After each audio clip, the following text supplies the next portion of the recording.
steal my money, take my house, put me into debt. Now it's time for me to ruin your life. My ex stole from me close to 90k euros, which I saved up for 9 years, and when I took her to court, I lost due to lack of evidence. At the moment, I felt destroyed and lost it all. She even sued me for emotional damages, and I had to pay 55k euros. So I was forced to sell my house and take a big loan from the bank. I stayed at a friend and helped me find some good lawyers, and we just found an amazing one. In one day, he helped me so much and even helped me get the info of who took money from my bank account. Something was wrong. 29th of June, a transaction happened in my name. I never made it. I was not in the country at the time. Well, would you look at that? I was ready to get back into court when I found out that she bought my house. Well, I have a safe that I never told her about hidden in the bathroom behind the cabinet. Well, she ruined my life. Why not ruin her even more? So I had an accomplice that helped me buy some drugs, worth about 400 euros, and used a friend to hide it there. The safe has a 4-digit code, that being 000, never got to change it to something else. And before taking her to court again, I had that same friend who hid the drugs turn her in.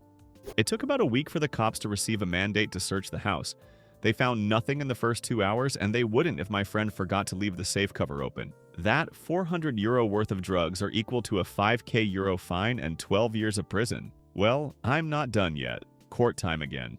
I had my lawyer get the footage from when the money from the bank was transferred, and also I had a document showing that I was not in the country at the time. We also found out the account to which the money was sent to. The name was that of my ex. Well, look how the tables have just turned. My lawyer also demanded payment for emotional damage. All the money that was stolen, the house, and also money equivalent to 2 times the debt I had in the bank, which is equal to about 140k euros. The look on her face when everything came down crashing on her was totally worth it. And on top of the 12 years from drug possession, she received an additional 25 years for theft and false testimony. Enjoy it, bitch. Wife cheated, so I tricked her into publicly admitting to having the affair and herpes. Okay, so I'm the coworker that encouraged him to post this. Unfortunately, your account has to be 7 days old to post here. So I gifted him an alt I made for a joke about a month ago. This story is about 12 years old. I told it to one of my coworkers yesterday and he said I should share it to Reddit. Today he again nudged me, so here we are having drinks before the 4-day weekend, and my writing is complete. So, first time here and hi y'all. Sorry if there are typos. I included a TLDR at the end. In college, I met the woman who I thought was my one. We dated for about 2 years and had a big-ass wedding after a 10-month engagement. Her family was pretty well-to-do in a small southern town. We were both continuing our educations, and I was also working to support us. I was pursuing a master's in engineering while she was finishing her doctorate in anthropology. Over the summer, an opportunity came up for her to make some extra money going as an aide on a religious studies trip to Jamaica. I didn't hesitate when she asked me about it. I mean, she was going to get to visit Jamaica and get paid for it. I saw no downside other than missing her being at home for 6 weeks. Little did I know at the time, but she had been fucking the professor.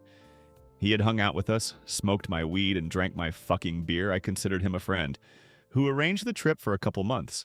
And it was a getaway for them to bang all over the island. I, clueless and happy, went about the weeks while she was gone taking extra shifts so I could match what she made in our account and surprise her. What a dipshit, right? One of the students from the trip actually seeked me out to clue me in. I didn't believe him until I started looking for evidence on my own. I broke down and checked her texts while she was sleeping, and nothing was there. There were a few VMs, so I decided to listen, and there it was.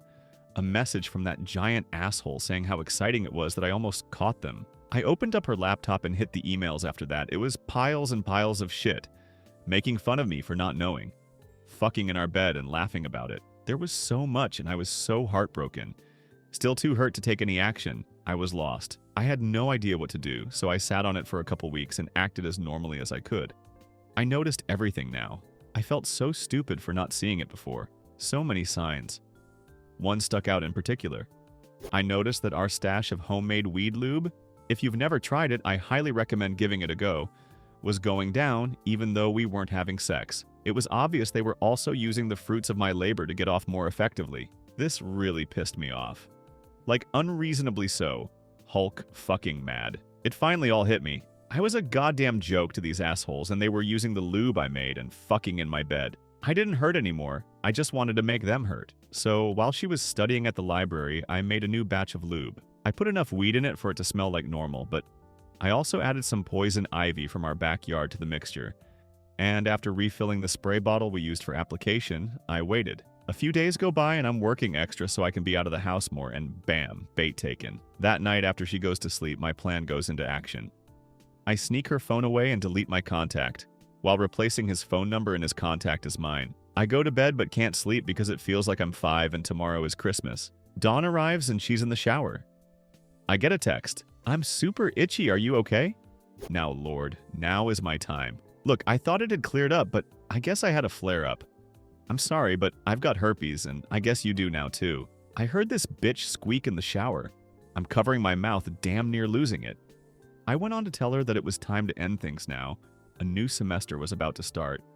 And I kind of have a little crush on another TA. I wanted her mad.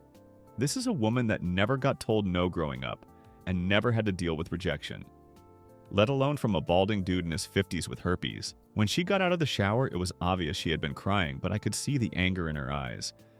I could see how uncomfortable she was squirming at the table drinking coffee and mulling the situation over. Another little nudge is what she needed. The reply she got to her pages and pages of anger and sadness was, "Thanks for the good times, but can you keep this a secret between us? I don't want to ruin my chances with anyone else." She's flush with anger now, just seething. She gathered her keys and headed out the door without even saying goodbye. I knew where she was going. I booted up her laptop and set it to reformat, deleting her dissertation and any notes pertaining to it before following her to campus. I parked a few lots over and rush over to his office where I find her screaming at him for giving her herpes. There's lots of people there. Professors, aides, students, other faculty. I'm dying. He is beyond embarrassed and confused as fuck. She is ugly crying in front of her peers. I'm in heaven. I didn't even care that people were going to think I had herpes too. The fallout was apocalyptic in their department. He lost his job due to code of conduct at the university. We got divorced the following year. State law was we had to be separated for 1 full year before being granted a divorce. I got to keep most of the assets, primarily savings and not a ton, but I worked for it. She never finished her doctorate and went on to be a perpetually pregnant housewife that sells Herbalife on Facebook.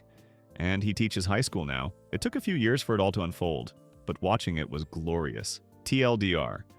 Wife cheated, so I made her think she had herpes and engineered a social situation for her to out her affair publicly herself. Edit. A few of you are asking for a recipe for the goodies, so here you go. Follow the directions for use, or it's kind of a waste, and this is totally geared towards the ladies. We're talking big fucking O's. Use polyurethane condoms. It breaks down latex. Weed lube, 1 mod 4 ounce flour or 1 gram CO2 extracted live resin, preferred. 4 Oz MCT coconut oil. 16 Oz mason jars 3. Coffee filters, only if flour is used. 2 drops tea tree oil, it really makes a difference. 30 leaves poison ivy, small spray bottles, think perfume. Put oils and wax or flour in mason jar A and heat in oven for 80 minutes at 240 degrees. Turn oven off and allow it to cool for about an hour. Strain through coffee filters if you used flour into the second mason jar and then fill the spray bottles. Here's the instructions and description my current amazing wife wrote for a friend wanting to try it. At first you can feel the warmth building up. Everything feels more intense to the touch. The waiting between application and playtime is a wonderful mystery. As time progresses, the butterflies in the pit of your stomach become more active, while feeling self-awareness as the sensations and sensitivity increase. Walking become part of foreplay. The action causes more friction and heat to build up. As your spouse begins touching at your neck and shoulders, the warmth rises up your body, sending chills down your spine. Each touch becomes more euphoric than the last until foreplay is done. From there, enjoy complete euphoria in your partner's embrace. Application: 8 to 10 total sprays. Use 2 to 3 on your fingers at a time. Self-application: spray on fingers and massage around the clitoris and labia, down toward your opening, working the oil inward towards your G-spot. To help with cramps, spray on tampon, insert, go. Without tampon, get 0.5 milliliters in a syringe, insert, spray, and stay with hips lifted for 1 to 2 minutes. With spouse, have your spouse apply the spray to their fingers, gently spreading it over the clitoris, labia, pushing some into your cookie. Think of it like painting. The better the coverage, the better it will feel. Be sure to apply to your G-spot. It's about 2 inches in on the front wall of your vagina. For an added plus, apply to the O-spot, which is directly across from the G-spot on the back wall of the vagina. Application shouldn't take more than 3 to 5 minutes, then don't even touch it for at least 20 minutes. Spend this time exploring other areas of your lovely treasure. Don't use if overly intoxicated, you'll simply waste it. Share your opinion in the comments and subscribe to the channel so you don't miss more stories.